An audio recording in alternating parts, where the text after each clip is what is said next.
World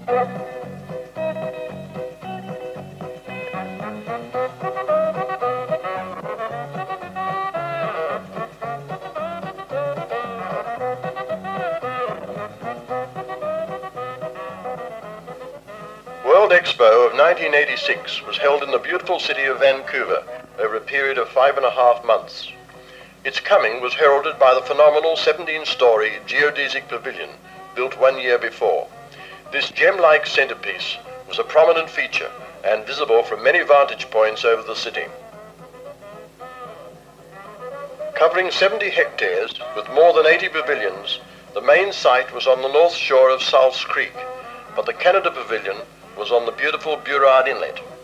These two sites were linked by free transport, both by water and by a 4-minute trip on a high-tech sky train. Travel was unlimited once you had purchased your Expo ticket. A total of 7 ferries plied back and forth all day, and trains ran every few minutes.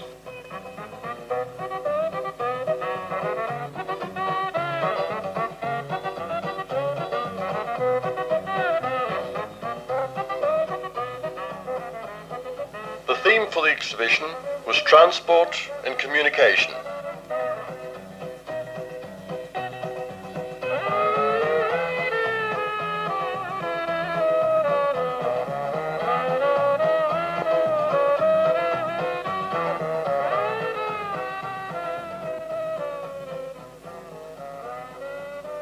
Nowhere was this theme better achieved than in the magnificent pavilion of the Government of Canada. At one end of the Great Hall was the new dimension astrolabe, which uses the ancient navigational device, the astrolabe, to translate the pavilion's theme of space, air, land, and sea.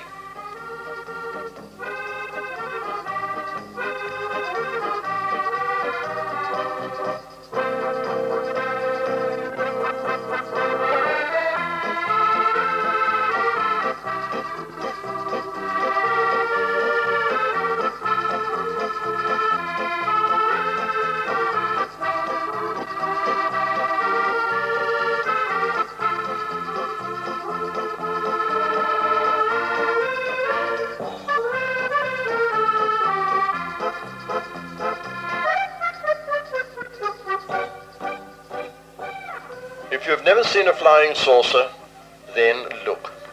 Every hour, from the opposite end to the astrolabe, the 21st century High Star, a helium airship, took off under remote control and flew around our very heads.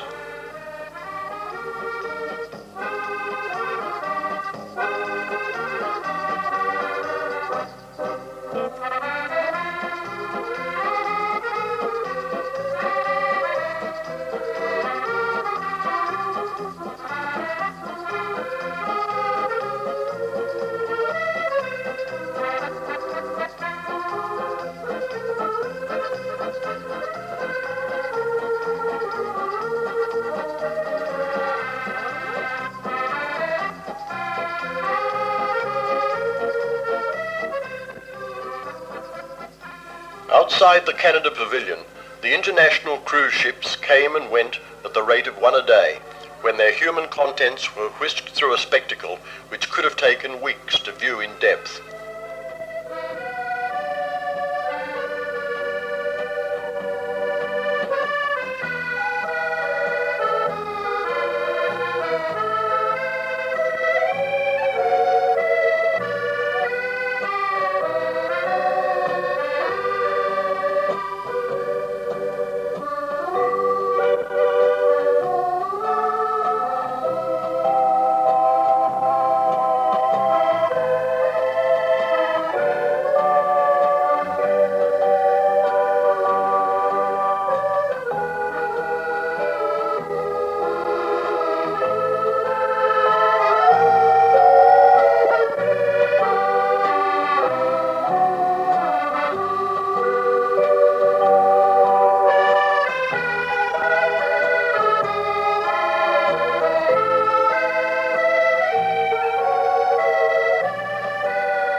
Throughout the 5.5 months of the exhibition, the crowds never faltered. and during this period almost 25 million passed through the turnstiles.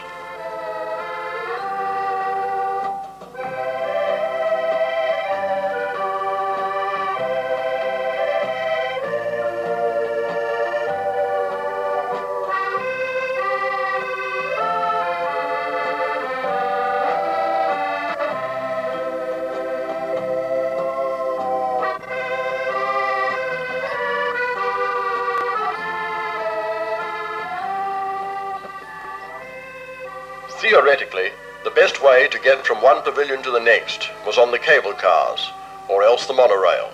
But in practice, the crowds were so great that a wait of up to 1 hour to board them was not unusual, and then for the major pavilions, another hour in a queue was the order of the day.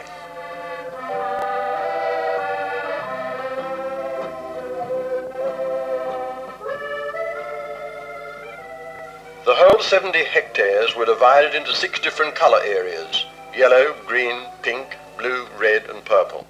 This not only made Expo a colourful event, but with the aid of a very good free map, helped to guide you through a maze of buildings and pathways.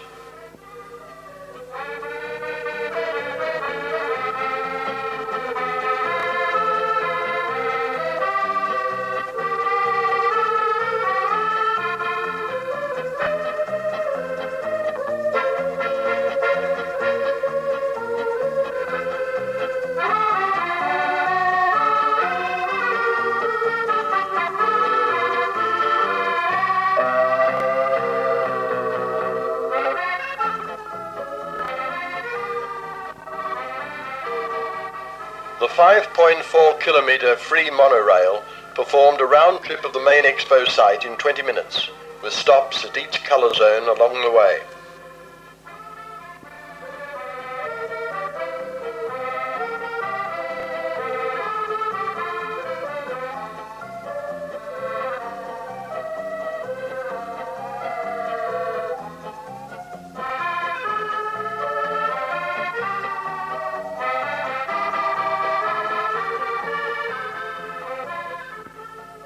However, all was not standing and waiting. There were areas for relaxation, where tired legs could be rested, picnic lunches partaken of, and nerves soothed with music of your choice. For such an ugly place to go, they sell you little sandwiches about the size of Oreos and charge you for an quarter. But I bought one anyhow. Look at this, it's sauerkraut. When did we have sauerkraut? Whatever this stuff was, it sure is.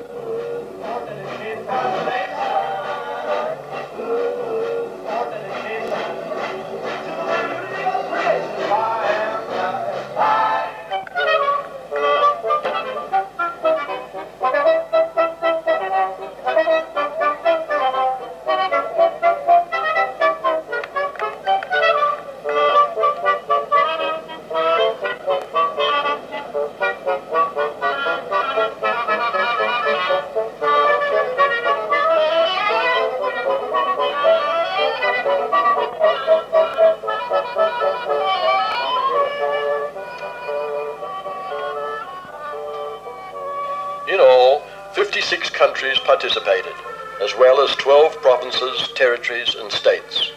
And of course, eating places of every type were featured, from the cheapest to the most expensive. But perhaps the Munich Beer Garden was one of the most popular.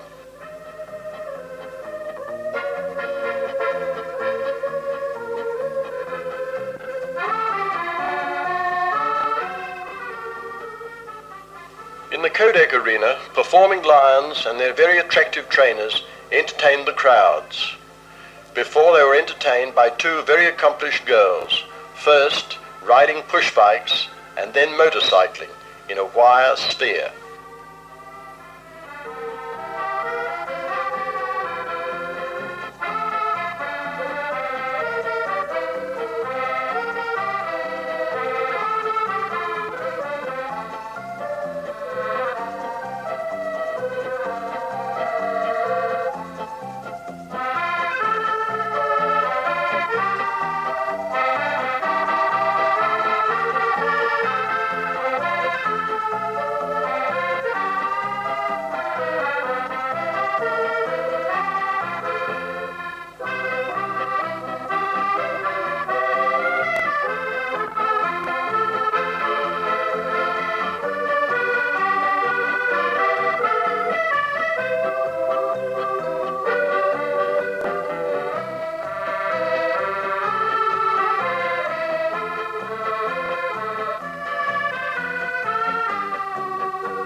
watching others give you thrills does not satisfy, then next door, try the free-falling buckets. Or, better still, a little further on, the screamer, which was a guaranteed terrifier.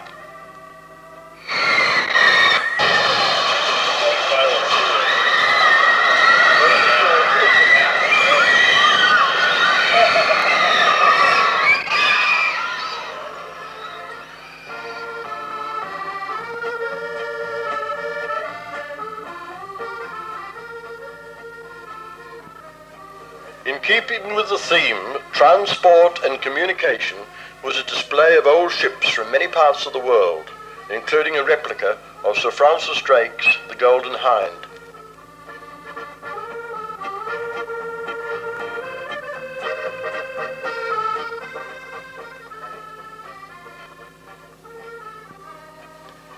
Next door was a Thai fishing boat from the south coast of Thailand, and behind it a dhow from Pakistan.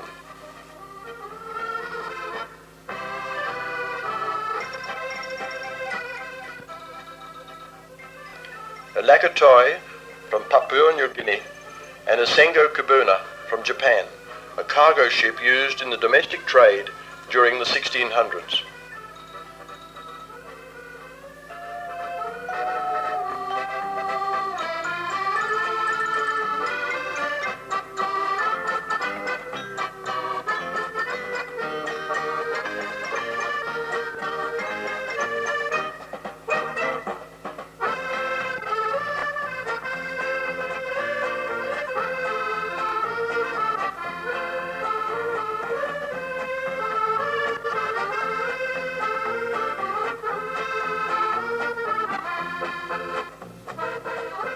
As the evening shadows lengthened, the crowds eased slightly over the evening meal period, and then they surged again to view the mighty spectacle of fireworks which crowned every thrilling day at this record-breaking and breathtaking Expo of 1986.